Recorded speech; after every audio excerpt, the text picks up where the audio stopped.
Whoa, wait, is that actually your background or is that a photo? Heck no, this is a photo. You thought this was my background?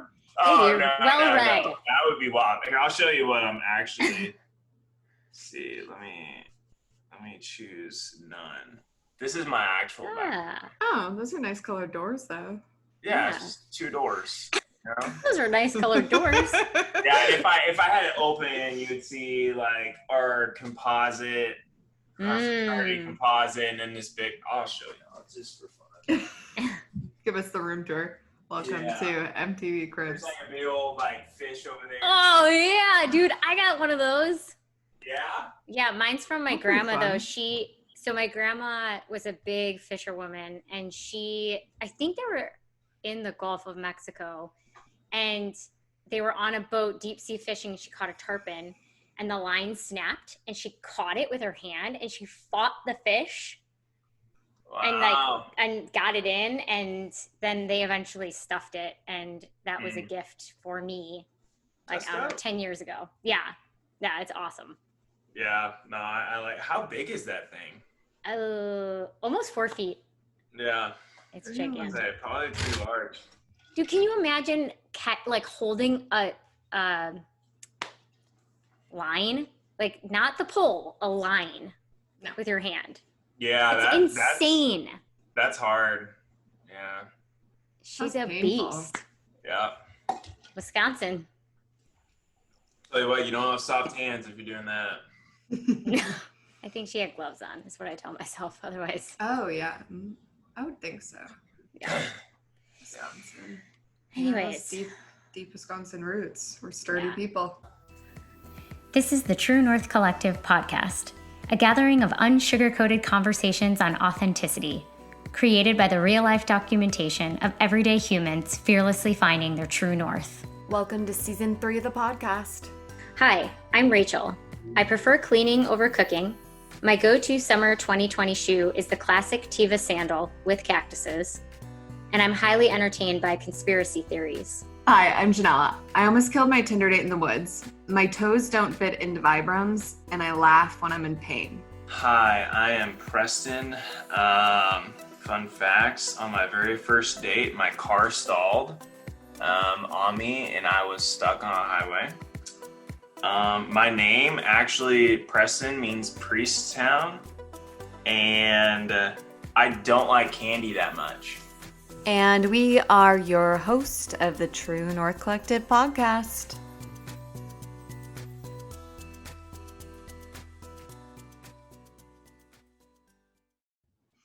Perfect. This virtual background still just getting... Is it getting to you? I'm taking it No, off. leave it. It's great, but like your head is down. I'm like, you're working so hard. For anyone that can't see, Preston's virtual background is a library, so. Yeah, it's pretty good. Now I'll change it to the 2 doors. 2 doors is fine. 2 strong colored doors. Yes. So you don't like candy? You know, I don't. It doesn't mean I don't like sugary things. I'm not like one of those like, oh, I'm too good for like, sugary stuff. I just would rather have it in the form of like ice cream. So like specifically cookies and cream ice cream, that is a big weakness of mine. And I also like it in like soda. Ice cream and soda? Just like Dr. Pepper. Or sugar. Yeah. I was like, really double combining right now. Oh man. Yeah. Okay, tell your near-death story, Jenell. Oh yeah. Oh yeah. So went up to Big Sur. And if you've ever been up to Big Sur, no one gets cell reception up there. And I'm a big fan of all trails, but it definitely screwed us over. I was there on a Tinder date, second date. We went there really early. He got here before even 8 a.m. Drove up there. We got to Big Sur around 9. Started hiking, having a lovely time. And we went pretty far. And all trails told us that we can make a loop and it would get us back to our car. And I'm like, cool. So it's supposed to be like a 16-mile loop, get us back to our car. But with no cell service and all trails being wrong, basically we kept following a trail there wasn't really one. Then we were bushwhacking, and it's been almost 2 weeks now, but my legs were just like covered in scratches and bruises because we were just like plowing through plants, and then we couldn't find the trail. So we had to turn all the way back around, and it ended up being 25 miles. And we both ran out of water, but he didn't have water before I did because I at least brought a gallon, and it was getting really bad. Like, he was not going to make it out. And he was so sweet though. Like, he's just like, I'm sorry. I'm like, don't be sorry. I like brought you to the woods. You're about to die. We had to drink from a stream because we ran out of water and I didn't have a filter. So I was just telling Rachel, I think I might have Giardia. It like sets in 2 weeks after you drink dirty water. Let's just that was the second date. The second date. Second and the last. That's what I was like, this dude is never gonna talk to me again. Like, we were together for 14 hours. He almost died.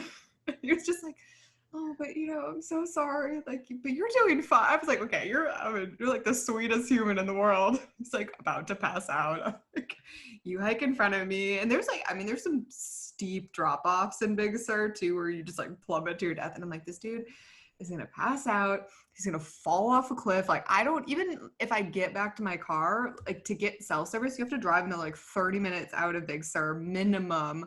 I'm like, we're gonna die. I actually kind of thought we were gonna, like, just a little bit, especially him, because he was definitely dehydrated. So it was pretty intense. A little too off the grid. Yeah, I mean, I hiked Big Sur the weekend before by myself, but it's just that we didn't get the trail that we thought we were gonna get. Yeah. Jenell texted me, I think I have Giardia. And then I was like, I thought it was a spelling error. Like, I thought it was an autocorrect. I was like, you think you have gonorrhea? I was like, no. I was like, Giardia. What the fuck is that? Yeah, so that was the story. He did talk to me. So I told him we're bonded for life now. And we'll be friends forever. You almost killed him, but you also saved him. That's kind of true. That's like some weird Stockholm syndrome shit. If it had been the other way around, where he had taken you, I think I'd still, I don't know. Oh, you think he's gonna be weirder? Yeah, it's kind of unfair, but I don't know. I got home safe. I drove him there. I made sure to like, text me when you get home. I realize this is weird and we don't know each other, but I'm legitimately concerned for your well-being. I would like to know that I didn't kill you. Thank you. So that was fun, but very lovely human. Still talked to me afterwards. So yeah, that's that story. Thank you for letting me elaborate, because otherwise I just sound creepy. Seriously. Joaquin and I were talking about it, and he's like, you sound like the Jigsaw of Tinder. For sure. I was like, I should just change my description as like do you want to play a game? Well, especially because like you love ghost stories and like weird shit like that. Yeah, basically. You want to go on a date with me? It's going to be fucking weird or really intense. There's a photo of my webbed feet. That too.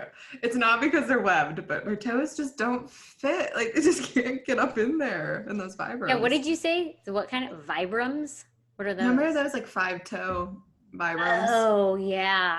I tried to buy a pair in college, and I like went to the store and they couldn't get my toes in there to save my life. Like, the poor guy that was working there was like, trying to shove my foot. God, that's so awkward. It's like, they're not in there. Like, they're not fitting. That's really awkward. Why didn't he just let you do it? I couldn't get it. I was like trying. He's like, no, come on. Like, people's feet fit. You're doing it wrong. Like, it's like fucking Cinderella. He's like, just gotta chop one of these toes off. That'll work. Oh, God. So, needless to say, I can't wear vibrams either. I think that's not the end of the world. No, that is not. But, oh man. Cool. Preston, welcome back to the podcast. Thank you. I'm glad to be back. It's gonna be. I remember like last time we talked for like how long? It's like so long. Yeah. I got back at like midnight. Well, it's not going to be that late this time. We promise. It's like a full year. Preston's He's like, like, Y'all have "Hey." really got the system down by now. Shut up. Preston's like, fuck, they just put us back in the podcast. I better block off 7 hours for these ladies. Better get a Red Bull. I mean, you maybe need that too. So I honestly kind of thought about getting one because I was like, man, like work has been long today. And I was like, I gotta cram in like studying back up and all this like, you know, philosophy of religion stuff. And like, I was like, I just gotta do a Red Bull. I actually took pre-workout and like just went to town and listened to some podcasts, you know, before this. So. Oh. well, we don't expect you to have all the answers. Yeah, and I Just- don't. And I don't Just think wherever you are today. Yeah, that's good. Preston's Oh, like, man. are you I was excited really, to be I was here, getting Preston? really prepared. I had so much fun, but I was like, hold up, guys. We gotta like, I gotta be ready to rock, you know? Because this is about to be a Chill. long night. No. Okay, no, we're legit. It's going to end at 9 o'clock our time. Wow. We'll see about that.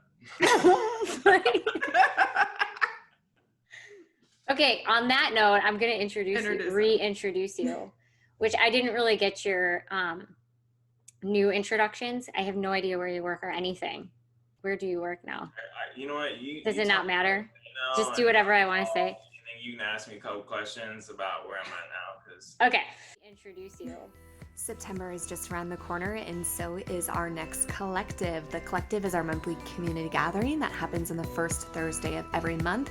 In September, that will be September 3rd at 6 p.m. Central Standard Time. The topic for our September collective is going to be inner child work. We are going to explore how we honor and get to know our inner children. If you're interested in attending the collective, make sure you're signed up for our mailing list and you're following us on social to get the link. Now back to the podcast. Okay, so Preston Bowers is an old friend. He was in season 2, and we decided to bring him back because he went to school for religious studies. Is that what you would call it? yeah, there's biblical studies, religious Biblical studies. That's yeah. Yeah, and Jenell and I have been talking off and on about how spirituality really plays a part in living your true north. And Preston is one of the first people that I honestly have met in my life who I would like just pick his brain about stuff religious wise. And he was just like a wealth of knowledge. And so I was like, you want to come back on and talk about religion, spirituality, what it looks like today? Especially because of your story. I found it very fascinating that you at one point were not religious at all. In fact, you were atheist, and then you found religion. And I feel like I came from organized religion, and I've actually not left it formally, but kind of walked away from organized religion, but I found spirituality. And so there's kind of this really interesting space that feels important to being alive. And we just wanted to have an open conversation about it, particularly with somebody who has had some formal training in it academically. But beyond that, Preston's just a rad dude. Canadian, right? Yep. Yup. Yeah, you're just always game to play. So I'm super excited to be able to see you, to talk to you again, and to just catch up and talk about religion and spirituality. Welcome back. Thank you. It's gonna be a good time. I can already sense it. So. Oh my God. That pre-workout's kicking in. Pre-workout. No, that was a while ago, y'all. That was at like 6 o'clock, so it's kind of worn off. I did go work out and stuff, so we're good. So Preston, why don't you tell us a little bit? I gave my interpretation of your background and why with the slant or with the emphasis around like the religion piece, maybe talk about like where you are today, how you got here, knowing that that's the conversation we're going to have. How I got here today from... Yeah, just like how religion has played a role, like you through that lens. Oh, yeah. I definitely think there kind of like you said, like I definitely did grow up in like a, like you said, organized religion, going to church with the family on Sundays. I definitely would have explained it more as like a cultural thing of like, hey, this is like where all of our friends are. This is like where our community is. Like a lot of my buddies I go with like went to church. And I wouldn't say like, I definitely would say I might have at one point like believed in like who Jesus was, but like I never really, because of that, like wanted to like follow him. It's like if I knew about Buddhism, it's like great, I know about it, but like doesn't mean I like believe it, or like doesn't mean I'm gonna follow it. I guess it was like kind of the same thing with like Christianity for me, but I had a lot of friends there that I liked, that were nice, that liked hanging out with. And then it wasn't until like college, just kind of had like a traumatic experience, and yeah, I just felt like I'd like seen like a lot clearer. I don't really know how to explain it necessarily, but it's almost like you just had like an instant like moment of clarity. And I definitely think it was like zealous, and I'm not saying I'm like riding on this spiritual high since then and like, whatever. Like you definitely come down from those highs in your life for sure. But I would still say that is like a monumental moment that has shaped just the way that, I live my day-to-day life, like comparative to like beforehand. Like if you would compare the person I was like beforehand and then now, it's like polar opposites. And I do believe people can change for sure. I definitely do believe people can change. Because I like definitely did. And then, yeah, also, so the thing, honestly, like, I would say, like, growing up in a church, though, like, the Christianity portion, just because of the way some people would act in there, like, I would say, like, the more holier than thou type of people, that were just, like, very, like, self-righteous and kind of just, like, demeaning to people, like, that really turned me off to religion as a whole. Because I don't know, it just didn't seem right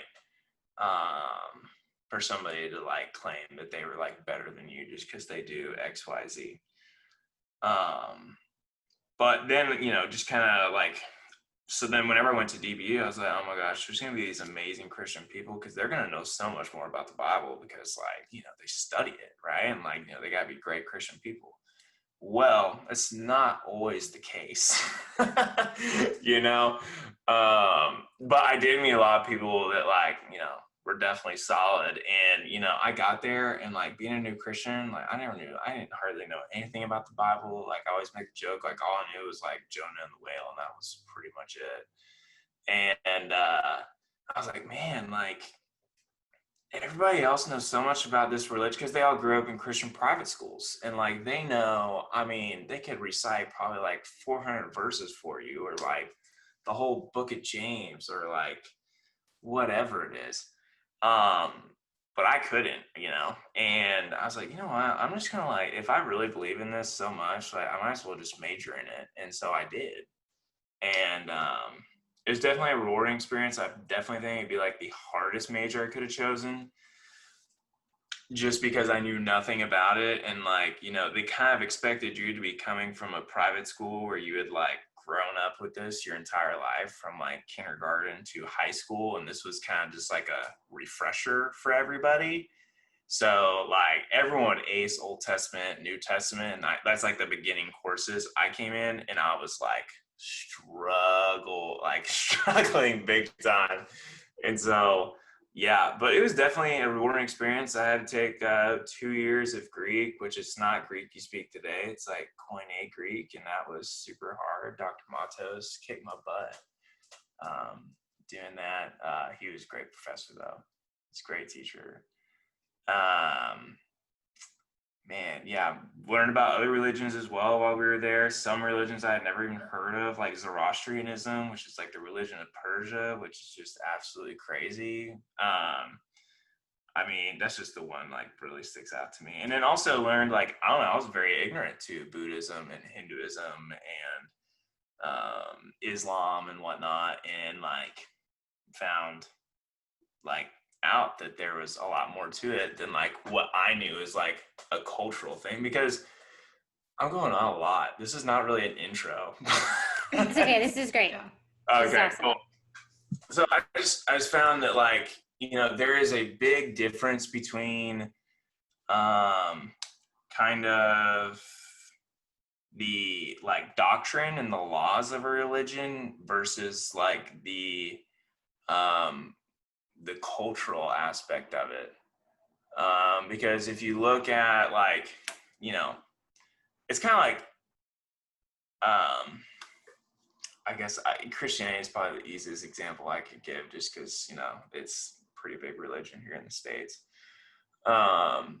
You know, probably whenever a typical American thinks of a Christian, they probably think of your like Bible Belt, like, you know, get drunk on Saturday, wake up early in the morning, go to church, you know, Sunday morning, and like, you know, maybe think of like Paula Dean, you know, like very Southern type people, you know, who like use Christianity as like a psychological crunch, and then also like an excuse to do whatever the heck they want, you know, and then just be forgiven for all your sins because Jesus died on the cross. You know, it's like, but then there's like so much more to that. Like if you're a Christian, that's like the depth of like, you know, like you said, like your spirituality, like your understanding of like that religion, like that sucks.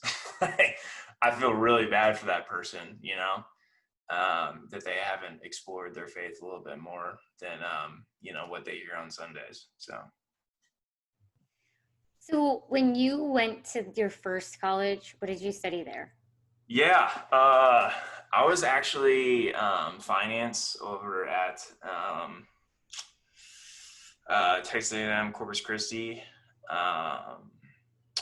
Yeah, I was just doing basics there though, so I wouldn't say I really got too much into the finance part of it, except the math, which the math sucked.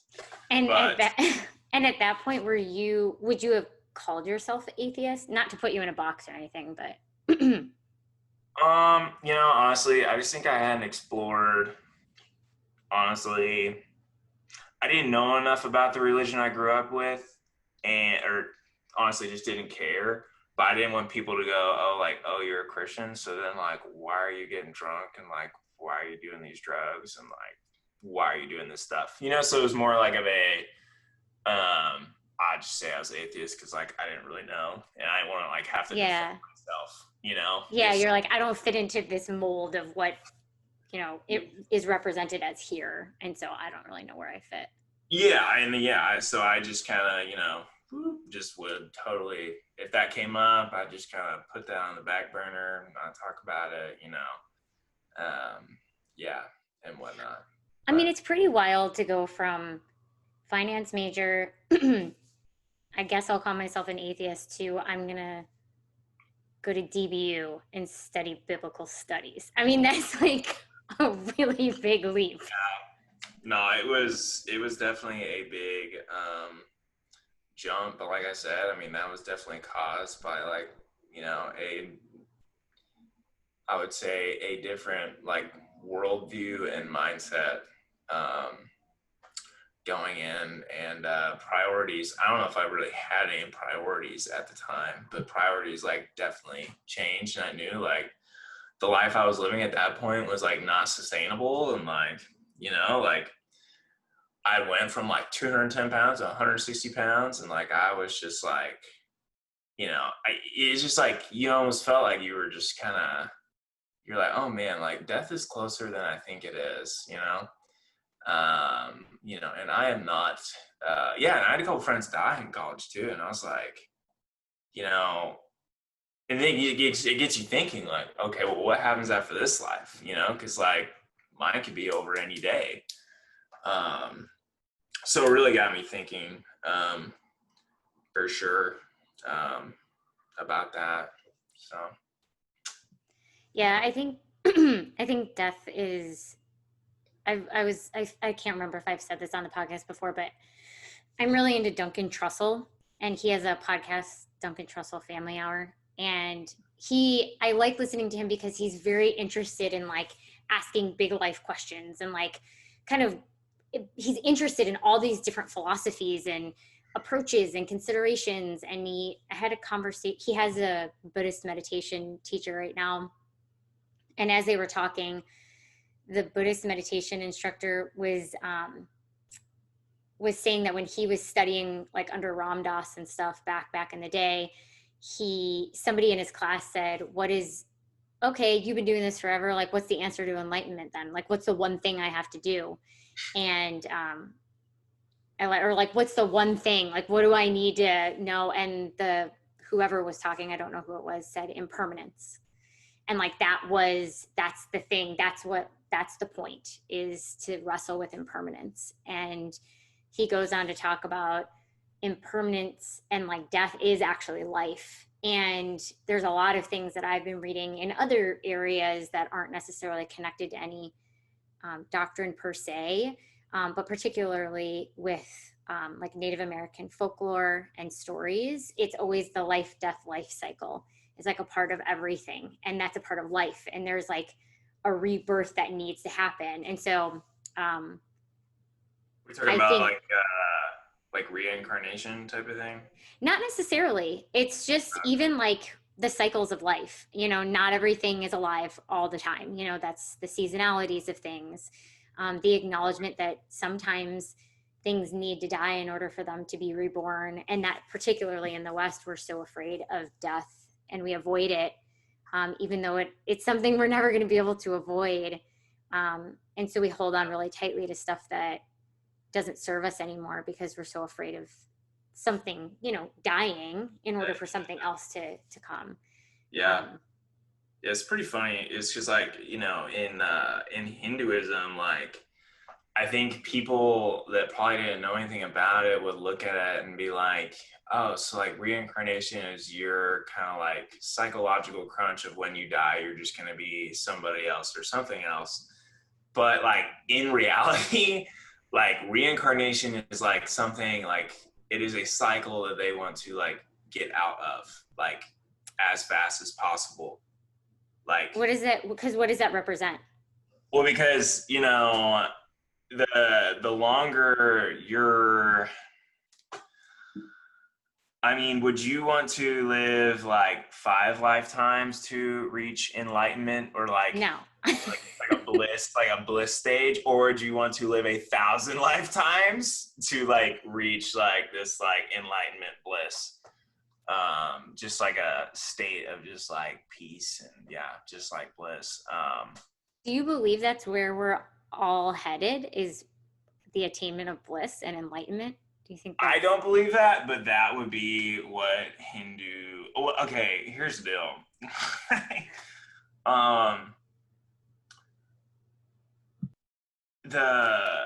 When you talk like, you know, I say Hinduism, but like that's kind of more like an overarching theme, but like the amount of different actually it's more like Buddhism, like the amount of different paths you can take is like, there's so many, like to reach that kind of enlightenment, you know, that like Hinduism, Buddhism kind of talk about. Which like theirs is like slightly different, and I forget what the differences were. I didn't have time. Well, but Buddhism isn't necessarily a religion. It's a philosophy. Sure. And it is in certain, within like certain like walks, but that's a hard topic to talk about. And it's okay if you don't have an answer.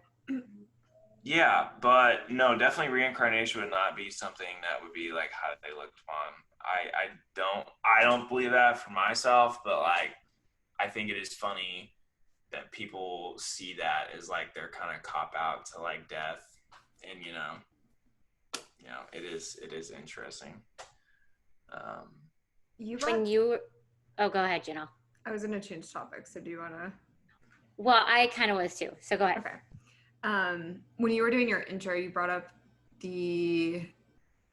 I heard the idea of like you can just sort of do things and then be forgiven, or the idea that if you personally were not following all the rules of Christianity, that you felt like you couldn't claim it. So there seems like maybe there is, well, I won't even say that for you, but what it brought up for me was Brene Brown just had a podcast, and I think Rachel, you listened to this too, on shame. And she made the association that a lot of people actually tie shame to religion, but tie feeling at peace or wholeness to spirituality. And I'm just curious from everyone here what your thoughts are on that, because I thought it was an interesting association that religion, which can be incredibly powerful and beautiful, is more associated with shame than the idea of being spiritual from her studies. You want to take that, Rachel? And then I'll Well, I'll just say that what's coming up for me is that it totally depends on how you're, I would think it depends on how you're approaching religion, because religion is spiritual. And I think you can also be spiritual without religious, organized religion is my take. Again, I'm not well studied, but with the organization piece, I would imagine that like when there is doctrine, that it's easier to hold someone to that, and then shame becomes involved in that process versus just kind of like the open, like being spiritual, which I would love to ask Preston what you believe the difference is between the two, and if there is one, etc. But it seems like kind of that approach to spirituality is a bit more open and explorative than trying to be living up to some ideology. That's kind of what comes up for me in it. But yeah, Preston, what do you think? Yeah. I definitely think I think those terms have kind of been used, like the whole religion and then like versus spirituality thing has been kind of used a lot right now. Because I definitely think religion is something that's kind of looked at as something negative, and something as like of the past, and kind of more like a set of like a rule book. Like they even talk about like in church how like, you can have a quote unquote like religious spirit where like, what I was talking about is like that like being like self-righteous, like, in Christianity, like it's not like yourself that's righteous, but like, Jesus, who like would be like, living inside of you, like that's the only thing that's righteous by yourself. So like you are going to make mistakes, like nobody is perfect. So like how can you have an imperfect human being like live up to this rule book that you make? And I think the rule book, like we can just call that like religion, like the religion you follow. Like at least in Christianity, like the reason why that's set out is to like show you that you are imperfect, because there's no way any human could actually like do all of these things that are eaten here,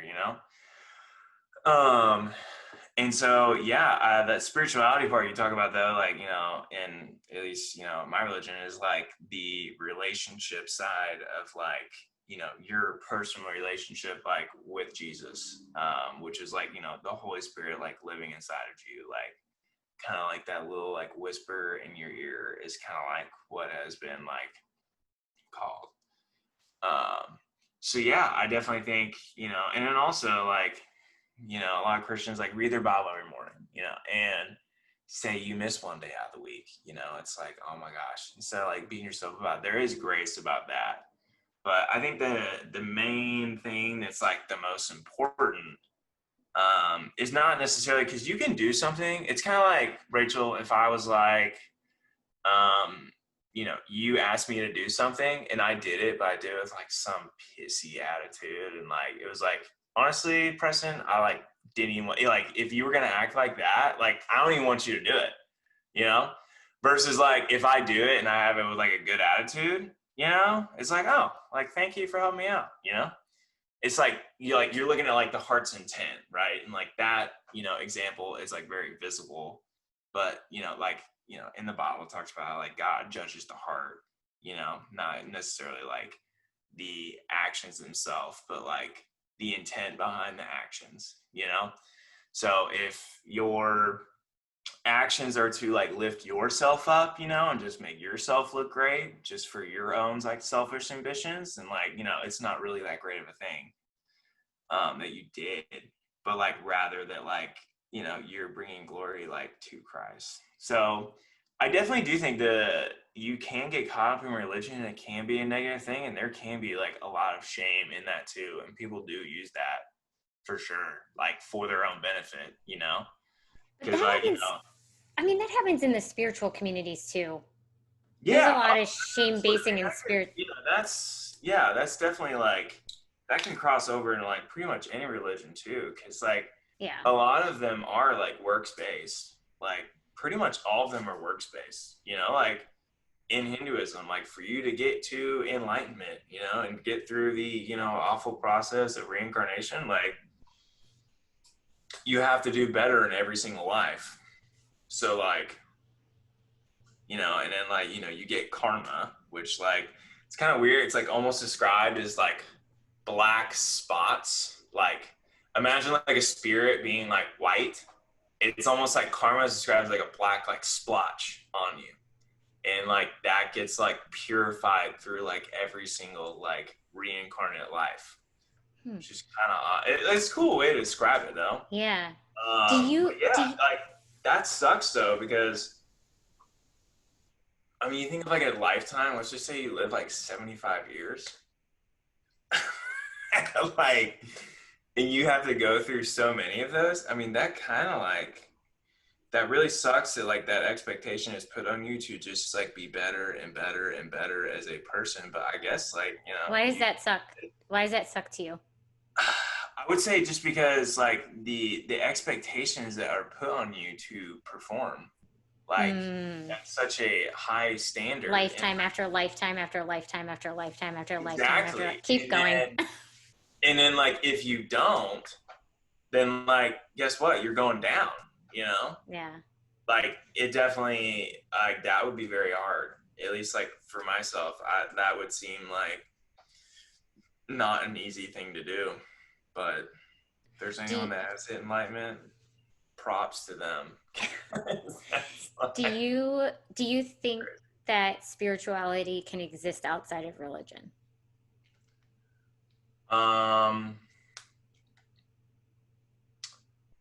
Yeah. Okay, you have to define that question a little more. Well, like, okay, so I'll share. Maybe? This is kind of the path that I'm on of like, so when I was growing up, I didn't resonate with the structure. I was Christian Catholic, and I still go to church with my parents. They are practicing, not super hardcore or anything, but, you know, they go to church every Sunday, and at the holidays when I'm there, they always invite me and my brother to go. And, a lot of times I will go because I really appreciate actually, since I was in Egypt, actually, last year, that was probably to see a whole country come together with their prayers over a loudspeaker and to see everybody stop what they're doing was arresting for me. Like I had never experienced anything in my life be able to bring people together like that. And even those of us who weren't, you know, practicing that religion, we always got quiet during that time. And just kind of like the invitation from our tour guides was, during those times, you don't have to feel, you know, weird or bad or anything. Just take a quiet moment with yourself and connect with whatever your connection to a higher power or yourself. You know, if you're not religious, just connect to yourself and be present. And so I didn't realize when I would go to church with them over the last few years and not really feeling connected to the specific, I like the doctrine, the rules, but I still really appreciated this thing that could bring people together, and just that time, and that they cared. And so it was like I was there just for the experience of it. But when I was younger, my mom is a recovering alcoholic, and I remember at one point she said to me, I am like going through, because she was a Presbyterian, I believe, and then she became a Christian, and so she was going through all the rites, and she said to me, I don't really know if I am necessarily like super religious, but I'm very spiritual. And like it always stood out to me that I could be spiritual even if I didn't follow the path of any one specific way. And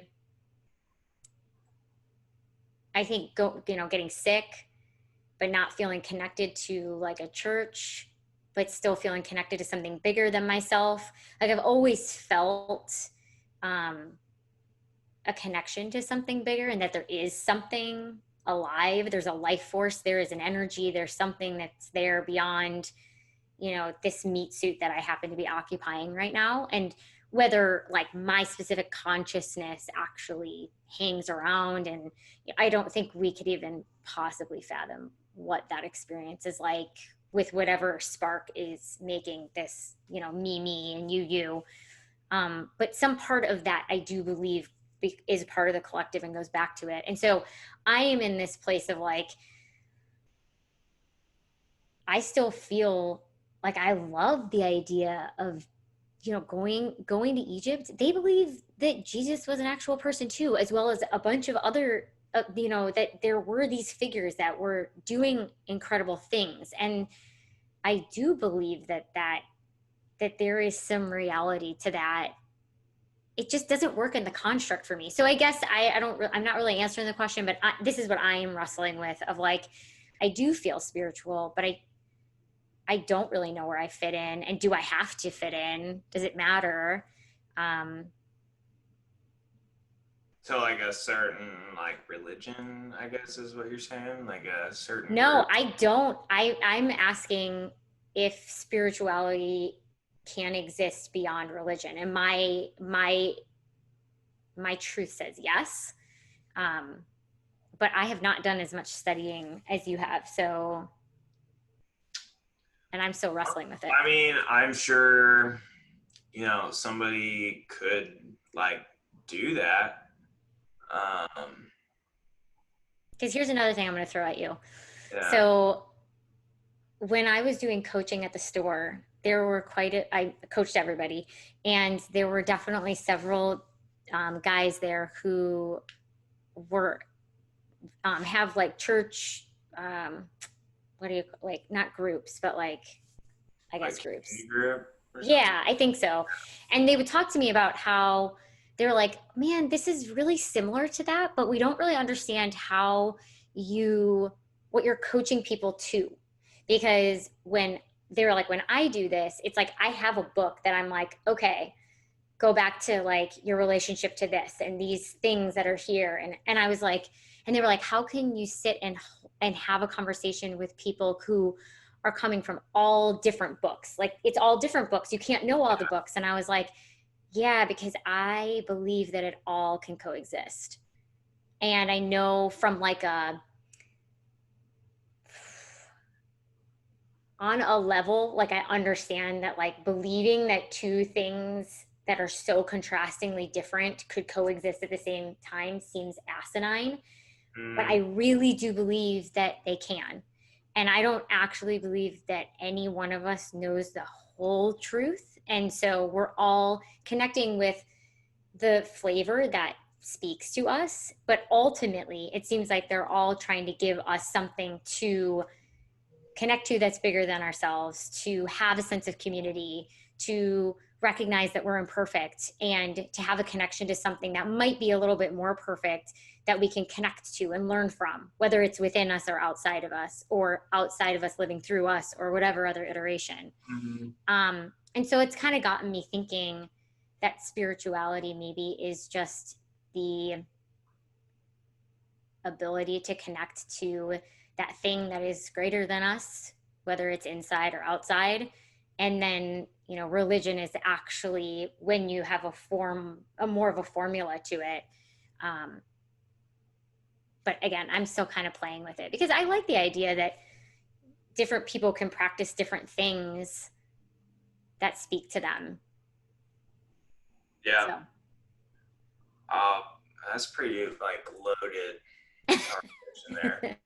I would say it would be kind of hard, the spirituality part of it, because kind of like I would say like in a relationship, like there's like boundaries you have, right? Like whether or not that's like physical, whether or not that's like emotional boundaries. Like first date, you're not telling them like, hey, I'm getting married. Like we're getting married, like this is happening, like sorry, but that's what's gonna happen. You know, it's like, whoa, like we don't need to be talking about marriage on the first date, you know? Like I definitely think it would be very hard because like I definitely do believe in boundaries. I think like they are like there are certain boundaries, like just like we have laws, like I think they are in place like for a reason.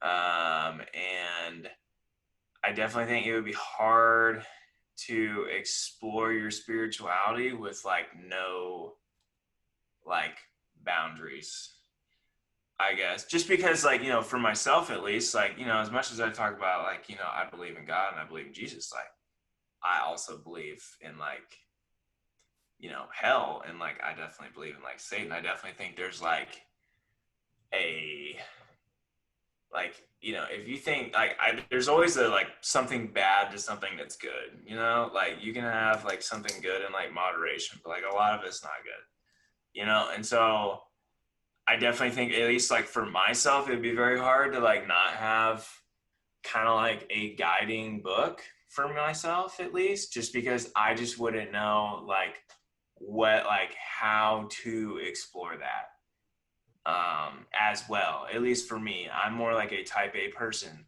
Like I'm very like analytical in the way I think about things, you know?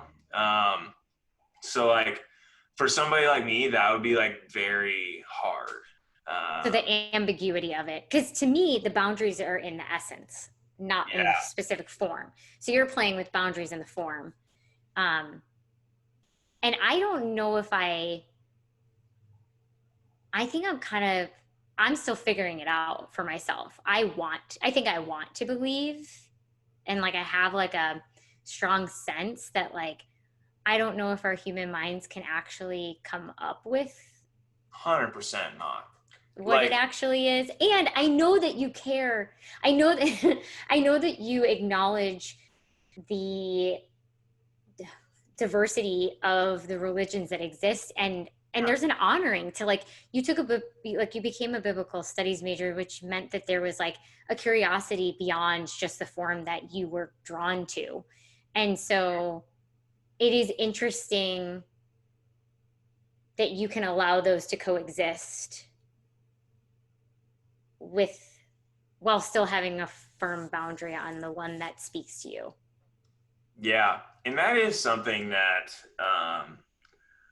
you know, like in exploring like other religions and trying to like find that out, and like, you know, yeah, there's like the part of you, like, you know, grew up with like this, you know, and like people can definitely make that argument of like, oh, well, you're just gonna always stick with what you grew up with.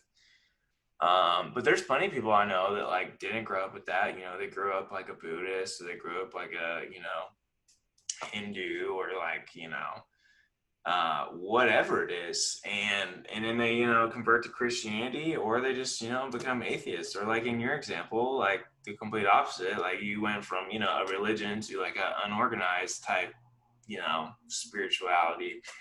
And so yeah, I think it's kind of difficult to argue, just because I've seen it happen both ways. But yeah, it's just,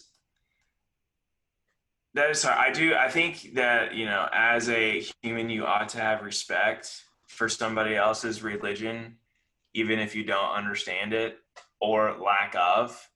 just because, like, you know, at least for me, and I've said this, like, you know, I don't hold other like non-Christians to the same standard as like I would hold like a Christian to, because like we don't believe in like, we don't have a mutual like book that we like both believe in, you know, like a moral code or like just a like belief code. So like I'm not going to put certain things on you that I would on like other people, you know. But then like that goes back to like, this is the question I kind of have, is like, what is moral, you know? Because like that is so, because I know, like, for me, I have things that I think are moral, right?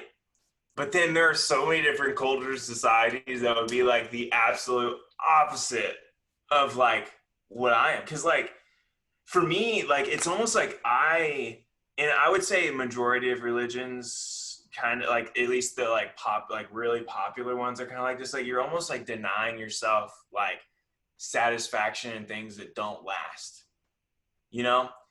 Like, does that make sense? Of like a kind of like an instant gratification type of thing, you know? Like, you know, like drugs is a very easy one to, you know, or like ice cream. Let's just go with ice cream. It's very friendly. But like, you know, you have that ice cream cone, like, and you're like, oh, that was so good. In the moment, it's like great and awesome. Well, guess what? Like that snow cone or that ice cream cone, one, it's either gonna melt or like you're gonna eat it all.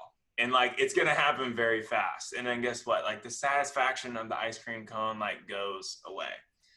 And so like that is something that you try to like deny yourself, just so you're content with like whatever it is that you like believe in, which is kind of like, it's you know, it's different, you know, like it's definitely against like what the world says. But then like, you know, like Satanism is the opposite. It's do whatever makes you feel good in the moment, which like, so like we wouldn't agree on the same like moral That's standard. interesting. I hadn't heard of Satanism described that way. And I was like, am I? So you know that, yeah, no, that's like on the surface, that is kind of like their thing, is like, yeah, because you know people are, oh, you worship Satan, you know, which like I think they don't even believe in Satan. What?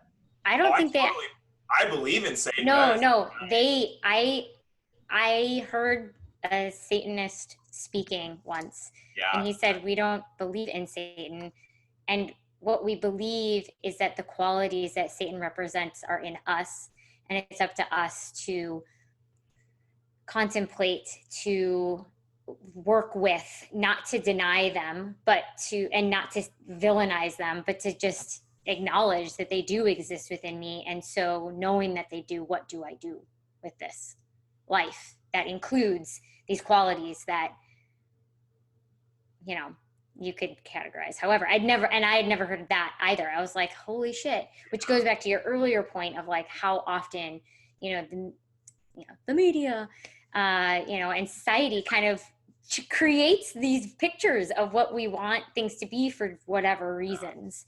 And, at the surface, like a lot of us are getting it wrong. Like there's a lot more. And see, Satanism is obviously not something I probably should look into it quite a lot, honestly. But like, I just haven't been. Well, because in our society, it hasn't.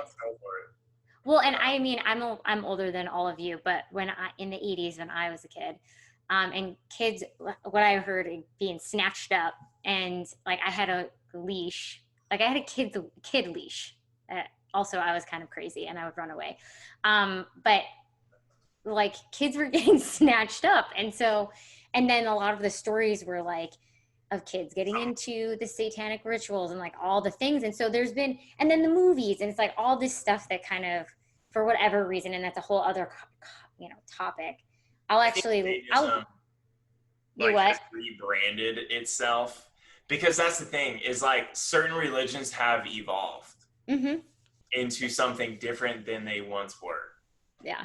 And that's very interesting too. Like you take Christianity, like Christianity has only been existence since like, if you use like Anno Domini, which means like year of the Lord, which like is the calendar that we all go by.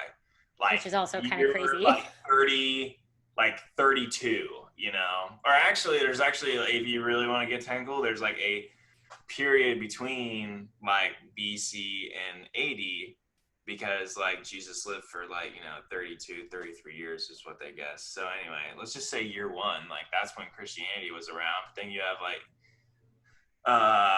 Hinduism and, you know, even like Judaism and all that. It's been around like even before then, you know. And but then, like, and what was before that that's been lost? yeah, and that's the thing, you know, there's probably so many like tribal religions, but you know, I will say, if you can take anything from religion, it is something very powerful and very unique, that out of a lot of different things in the world, like one thing that has always been around has been like religion. And like the fact that, you know, like things have come and gone, you know, like, you know, the wired telephone, you know, like, guess what? Like, we all use cell phones now, right? And it's been like, you know, probably 20 years since then, right? But like Hinduism's been around for, you know, shoot, probably like over like 12,000 years. And like, there's something like amazing about that. That something like was so powerful and so meaningful to somebody that like they would pass that on for like years, like thousands of years, you know, and that it would like still remain like somewhat true to its origin too. And so like I definitely think if it's somebody who doesn't like believe in any of that, I think there's definitely significance in that like, you know, as far as like the human origin, like religion has kind of like always been around, because like I definitely think something that is given to every single human being is that like inner desire to be a part of something that's bigger than themselves, and also to know like what happens after this life. Like it seems like life is too real for there to be some like nothing after. Like human, like you just die and then that's it. Like you don't exist, you know. And that's why like, you know, Hinduism believes like, you know, nothing ever dies, it just kind of gets like recycled, you know, type. That's awful, that's an awful way to say it, but like, yeah, it's just a continuation, it's just like a cycle, you know. And I would definitely believe in like the not the cycle necessarily, but that, yeah, like I just find it very hard that just people just die and that's it. They're gone, you know? There's a Preston, have you heard of Brother David? I don't know why I would think that you had, but Brother David, no. Brother David. Okay, so I'm part of a young adult cancer support group, and they did these self-care, like a month of self-care series, and one of them was spirituality. And somebody came on and was speaking about this guy, David Steindl Rast. I'm probably saying his name wrong. But I love, so he is from Vienna, Austria, and he was, when as a kid, he was under the Nazi regime and then escaped, and, you know, had a anthropology, psychology degree and like all this stuff, and then came on to, I'm way oversimplifying, but a Buddhist Christian crossover. And I just thought it was so cool. Like, I love things that are allowing, I'm really excited to keep digging into what he said, what he represents, because it seems like it is permission to allow things to not be so rigid and to build your own relationship to something, which is what I'm hearing you say, is like there is an evolution to it, you know, based on maybe where societies are, where whatever, and yet there is a consistency there of this quest of like, what is beyond me, what is, and it's like as above so below, you know, what's beyond me and what's inside of me. And that quest is, you know, I think we have created the verbiage of religion around it. I do believe spirituality, we're kind of saying the same thing, but maybe spirituality just allows, what did you say? I don't know, non-organized spirituality. I kind of liked that. I was like, yeah, that feels open. That feels like I don't have to worry about overly defining it, and I can keep playing with speaking to, spirit, universe, higher power, God. Sometimes I call it God.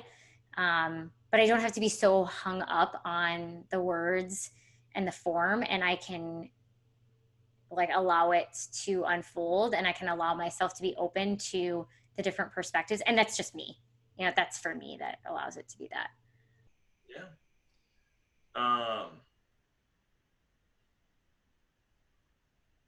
Yeah, I would say, I think it'd be cool if you could like look at, and maybe like you had said, like, you hadn't really explored like other religions or like looked into it as much. But, what I'm hearing though is like there is a desire to like kind of tap into that even like more so, of like maybe even just like, picking, like just at least like doing some research. Because I'm not saying that you need to like, and I definitely think like if you like cookie cutter like Christians, like that kind of sucks. Like you're still your own person. You still have your own story, Mm-hmm. And there's a lot of Christians out there, or even like within the Christian denomination, like, or not denomination, just within Christianity, there's like a ton of different denominations. Like for me, I'd probably be the most like rigid, which is like non-dom, which like we're not affiliated with any kind of like convention or anything like that.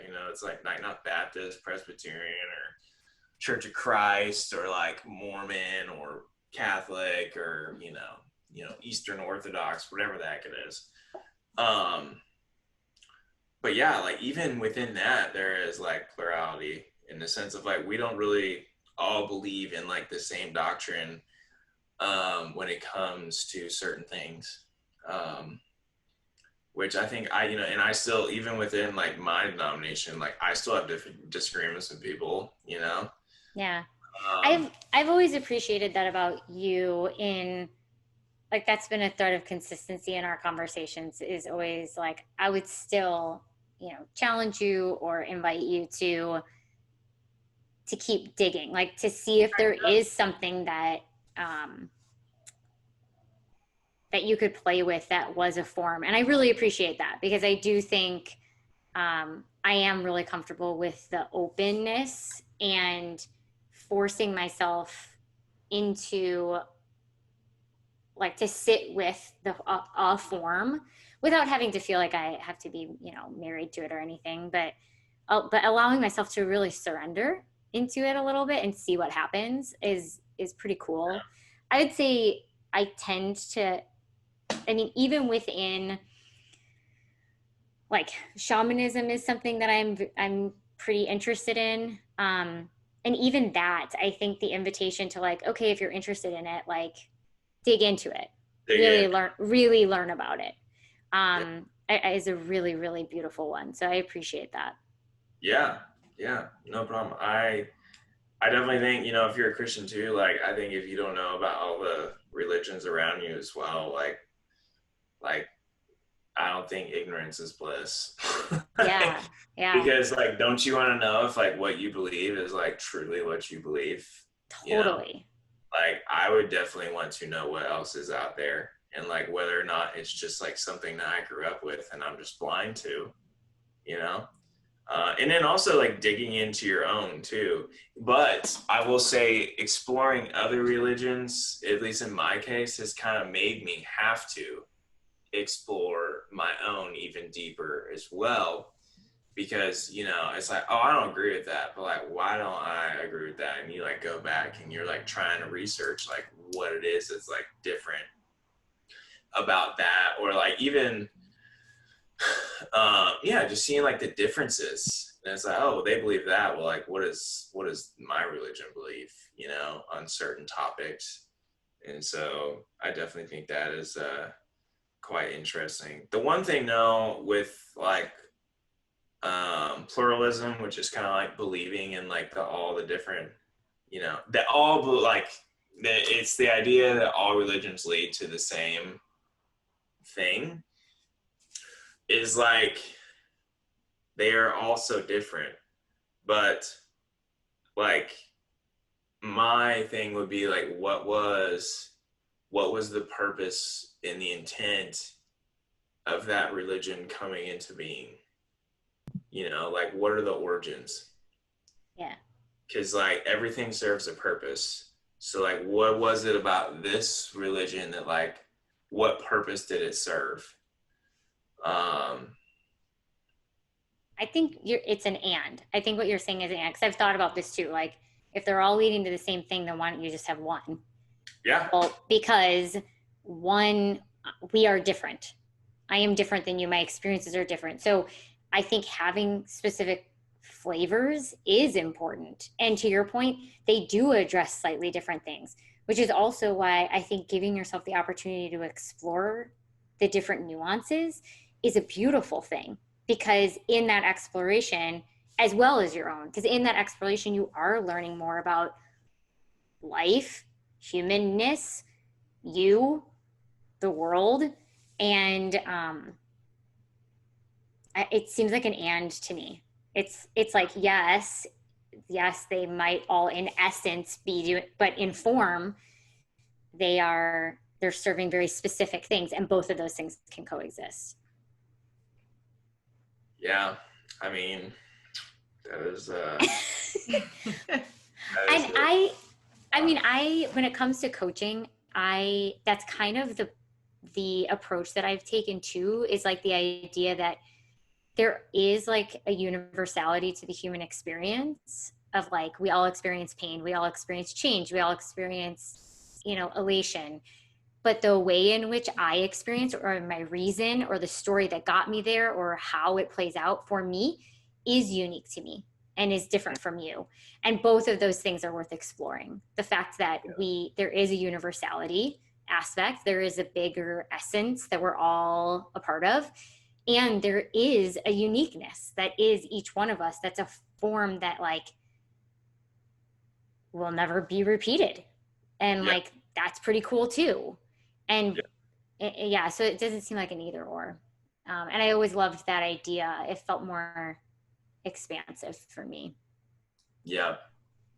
I will say, so my world religions professor, there's some pretty like wild, like I said, like Hinduism is almost just like an ideology. It's not really like a religion. Like, just if you said, oh, you're Hindu, like, just because there's so many different like denominations, you could say, within Hinduism, but there's like, I think there's one, and these people will go to this, like, they'll only like walk on their knees everywhere they go, or they like, a guy will like, to deny himself, will basically just like roll around everywhere, like, and won't get on his feet, I guess, of like, out of like humbleness, or I don't really understand it, but like a lot of the people in the class were like laughing, and I'm kind of like I don't know why you're laughing, like, this dude like really does believe this. And like our professor was like, you do laugh, but like one thing you can't do is like deny somebody's like feeling, them denying like a conviction that they have. Like, you don't have to necessarily agree with it, but like, you can't deny that they feel convicted to do something, And so I think that's just like kind of a matter of respect. Like, personally, I don't believe in like pluralism, or like that multiple, religions lead to the same thing. But like, you know what? I'm not going to deny like your conviction for yourself. Like, if that is what you believe, like, I will still be your friend and I will still respect you, but like, we don't have to agree, Sort of reminds me of a quote I just saw on emotions too. It's like, you can't deny my emotional experience, like, it's still real to me. It sort of sounds like the same thing. Like, it's real to the individual. So you can't tell someone else how to feel. You can't tell someone else what to believe in. It comes from their own perspective. Exactly. Yeah. Where do you Oh, go Where ahead. do you think you got that approach? Because I think it's a very different approach. The idea to like honor yours and have your conviction while also respecting the conviction of another person. And not just that, having the curiosity to learn more. I think just kind of at one point having an outsider's perspective, quite honestly, is kind of what like led me to that. Because I'd met people in college with like different religions, and like high school, and like we all still hung out. We could still all be together and hang out. Like I just don't. And especially like, okay, cool. Like, one of the missions of like, Christians is to like, be able to like, at least my goal in life is like, I like that same love and that same like grace and that same change that happened in my life. Like I would like others to experience as well, just because it brought so much freedom to my life. And freedom from just a lot of different things that I just kind of felt like enslaved to and just like couldn't get out, and like I did, and it just like I can't thank you enough. And like I would love people to have that same experience as well. And so like a part of that though is like if someone else wanted to become a Christian and like they wanted to experience that same freedom, like yeah, like I will tell you everything I know, and then I will point you to other things that like will inform you even more. Like I want you to have that same experience if you're lost out there and wanting to find out like something that's bigger than yourself. And yeah, but even in that though, like if you believe in like a higher power, then like I think it's that higher power that's putting that conviction in your heart to like actually follow that. Does that make sense?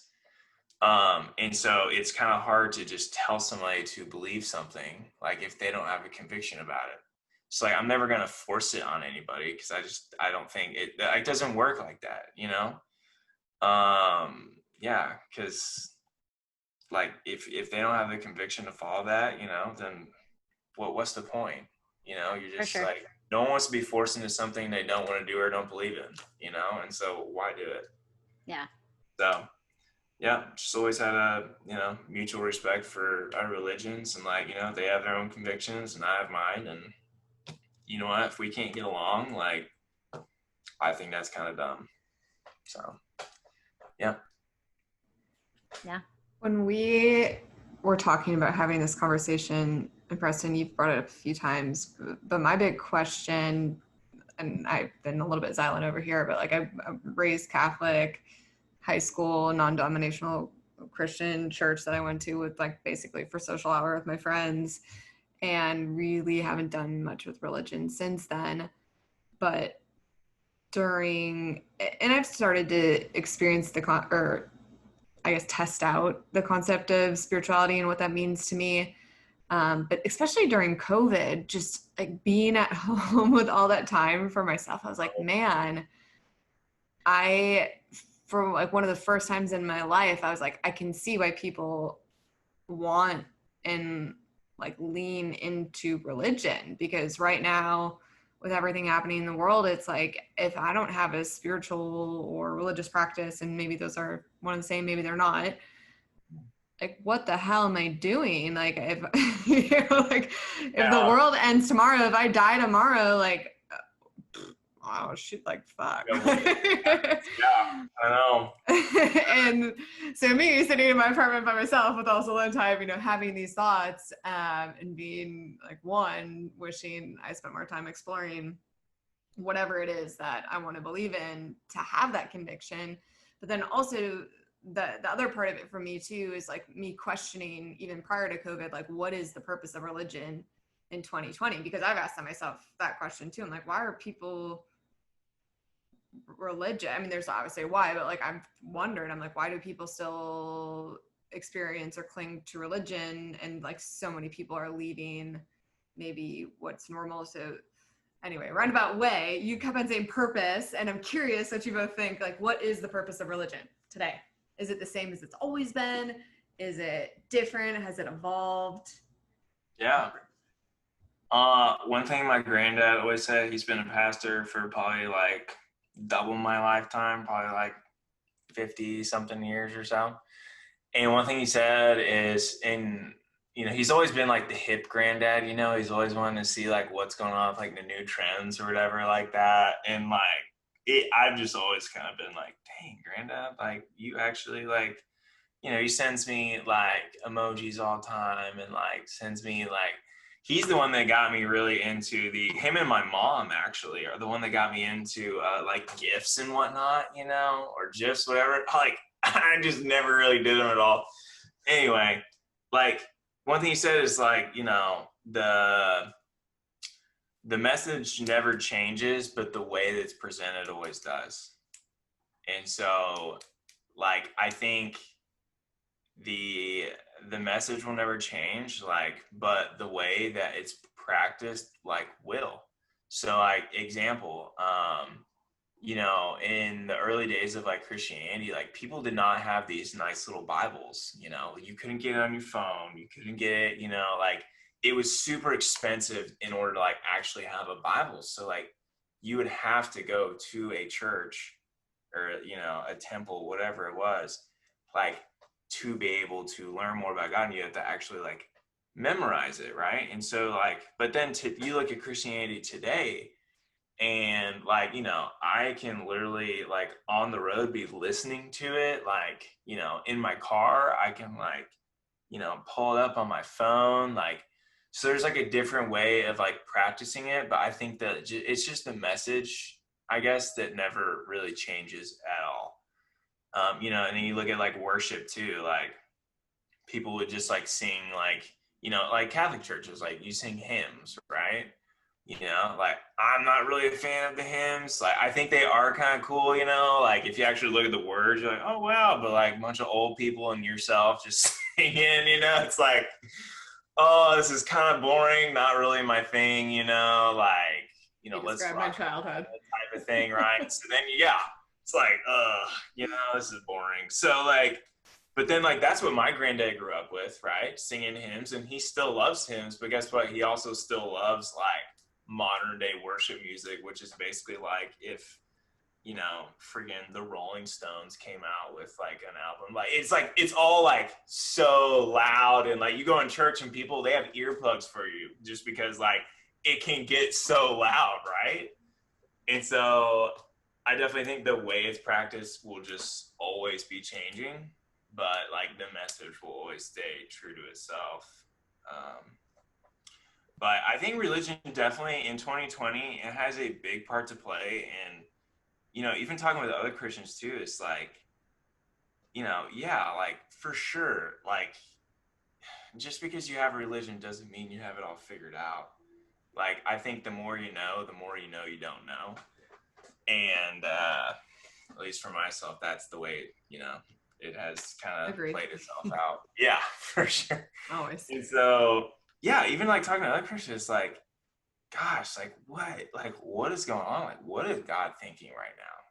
Like with all, like, this has been the craziest year, like in a long, long time. Like I'm talking like people who are, have grandkids, and they're like, I have never been in a year like this, and it's only halfway. It's not even halfway. It's just over halfway over,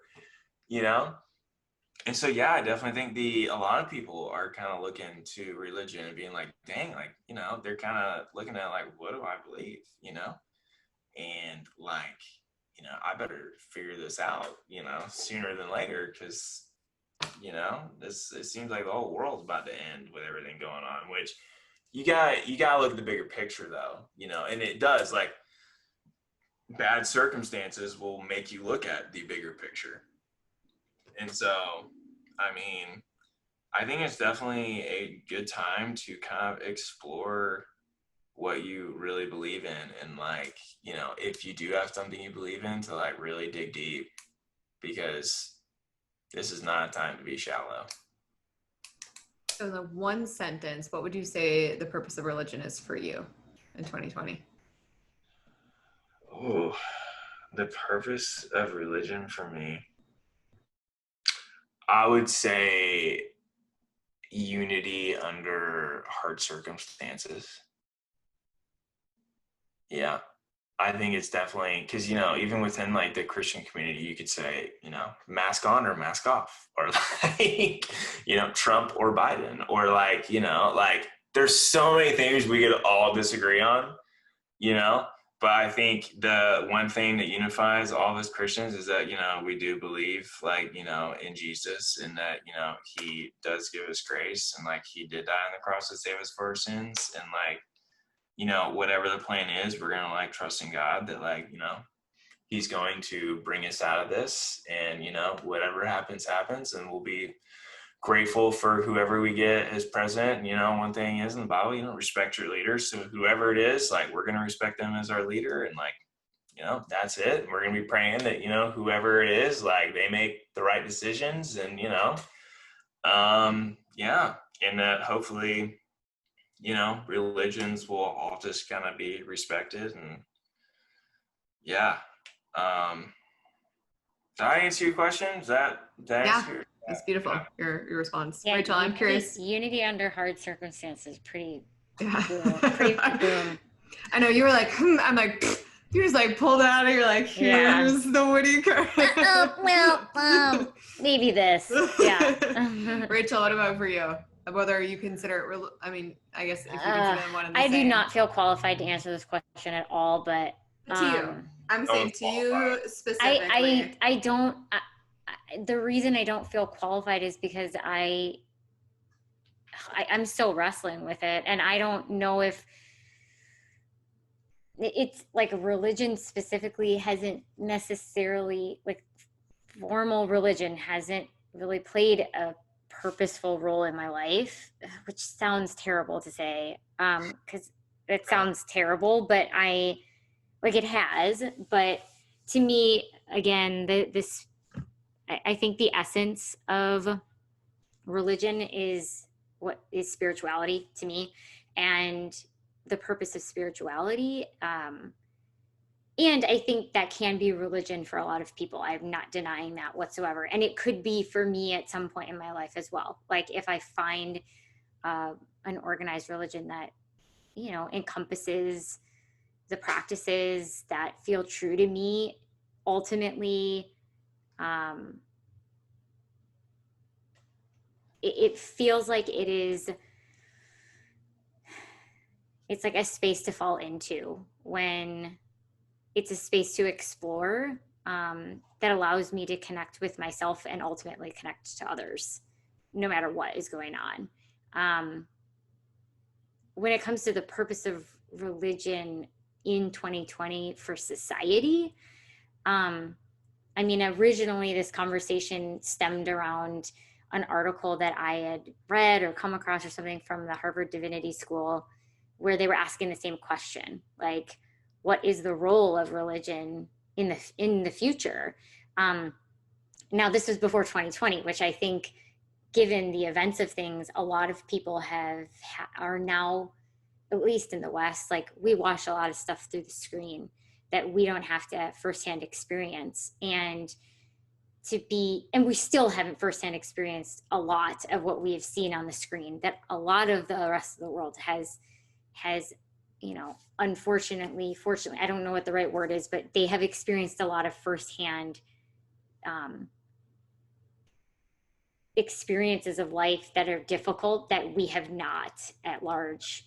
And coming face to face with that, coming face to face with death, being able to lean into, like, it feels like a source of stability, like whether it's real or not, it's something, to Preston's point, that's existed forever.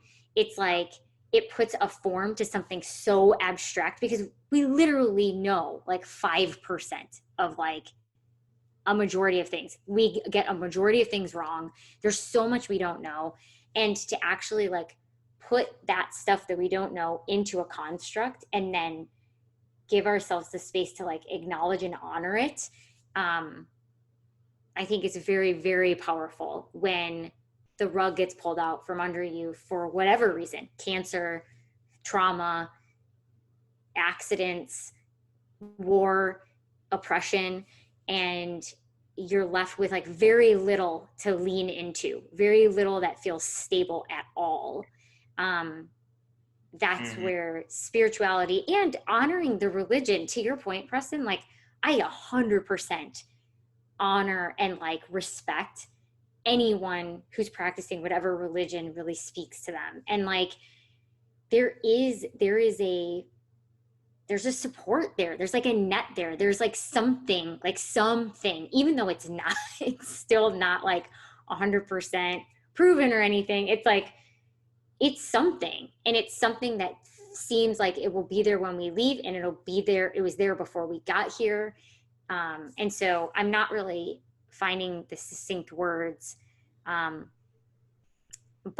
originally what I would have said before 2020 is probably the purpose of religion is community and to explore your relationship to yourself and something bigger than yourself. And I still think it's that, but in 2020 specifically, I think that it is becoming an anchor, a place for people to kind of come to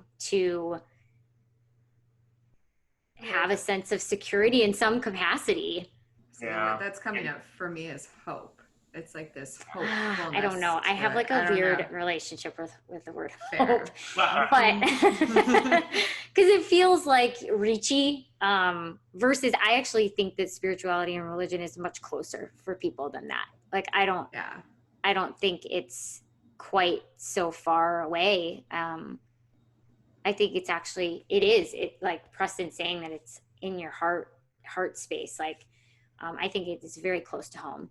I will say, it is hard to understand like that there is a higher power out there providing your needs for you in America, because like, honestly, like, you could very easily think that you essentially are your own God, because we're like, are you kidding me? We have healthcare, like, you know, we've got food on the table, you know, we can go out and eat like luxurious food. We can go drive around everywhere and go fly everywhere. And like, we are like so spoiled in America. It is like, it's just unreal, honestly.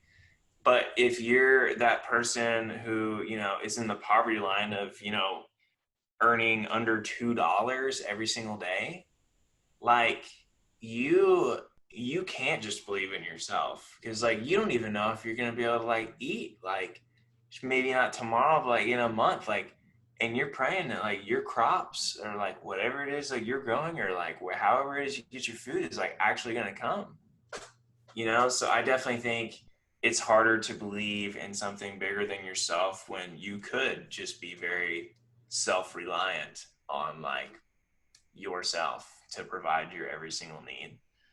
But Preston, I don't know if we talked about if this was with you or with somebody else, but what came up for me while you were just talking was faith. I mean, religion is a practice of faith. yeah, Having faith in something that you can't necessarily prove. And like that practice in being so convicted to like, I'm going to have faith even though you can't prove it to me. That practice in and of itself, like it's almost like faith begets more faith. Like if I can have faith in this thing that I can't prove, where else can I have faith within myself, even though I might not be able to prove that I'm whatever. But maybe there's a little bit of that too. It's like a very strong convicted invitation of like, there is no way that I'm going to be able to prove anything to you, but this is a place where you can practice, where we're going to support you in the journey of trying that. Yeah. And that's actually pretty fucking cool, actually. Yeah. I think like kind of like we were saying, yeah, I definitely don't think it's something that you just like pick up and you're like, yep, this is what I'm doing. Yeah. I definitely think it's something that kind of hits you, you know?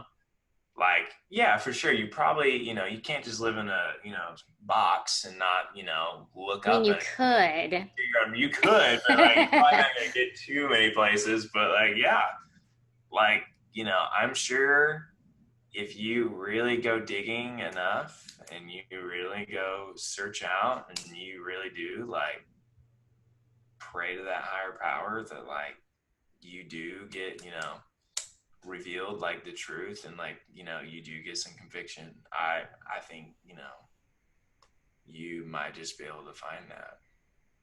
But I definitely don't think it's something, because like, to your point, like, yeah, like you could get into apologetics of like proving why God is real. But one thing I was on, because I used to intern for this missions organization. And so, so we were in Romania, and our translator, he's like this 45-year-old guy. And I'm over there like a junior in college, sophomore in college.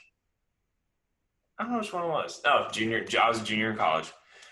And this guy is going on and on and on and on, like just preaching apologetics, which is basically just like proving that God is real to somebody, And I was like, I was honest, I was just embarrassed. I was really embarrassed. I sat there and I was like, I don't even know what to do.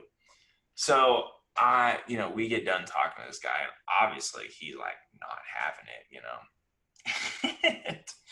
I was like, I forget his name. Let's just call him John. I was like, John, I was like, man, how did you become a Christian? Right? And he was like, like I just experienced like God's love in a way I had like never had before. And like, that is what like led me to die to myself and just like, give everything I had to God and like to live for him. And I was like, yeah, that's the exact same thing with me. And I was like, so why did you just try to tell that guy that like God is real and he's wrong? And I was like, it's the same, like that same love that like you felt is what is going to drive this person to want the same thing. I was like, people get told they're wrong enough every single day. I was like, this is not what is going to like get somebody to experience like the love of Christ. As like, you need to tell your story as to like how exactly you like experience that. And the next person we talked to like ended up being interested, and like we like got them over to like, like lady is super sweet, and she started like crying, and I was like, oh my gosh, I don't even know what's happening right now. And like, yeah, she was the only person that actually came to the church service that we were like asking everyone to come to or whatever, like out of the whole thing. And the guy is like super like, excited or whatever. Cause like, he really feels convicted, like just like myself, like this is real. And yeah, it was cool to see. But then I don't know, I just felt like that was kind of a way like God was just telling me like, you're right. Like that's exactly how it's done. Like it's not improving that like that I'm real. It's, it's through like your experience of like feeling God's love that you're going to be able to like tell somebody else about it. And so it's kind of cool. I love that. Nice. Yeah. I know we're gonna wrap, but Jenell, I want to know what your answer is to that, because you've been putting us on the spot the whole time. Burner. What do you think the purpose of religion is in 2020? I think you kind of nailed it. So I said hope, and then you said faith, and I was like, I feel like that's like kind of what I was trying to get at. It like, because when I was, again, I'm like going back to when I was in my apartment in COVID and just like thinking and pondering religion, and just like I want to believe that this can all work out, and that there is a good in the world that can come from this, and that's already there, and that there is some sort of plan. So it's almost, for me, I feel like it's a level of like calm and comfort that you can get from believing in something greater than yourself, or that there is some sort of plan out there that someone knows way more than I could ever know, and it's going to be okay. There's a trust in it. So I don't know, faith, trust, comfort, like all those mushed together. That is what I would say.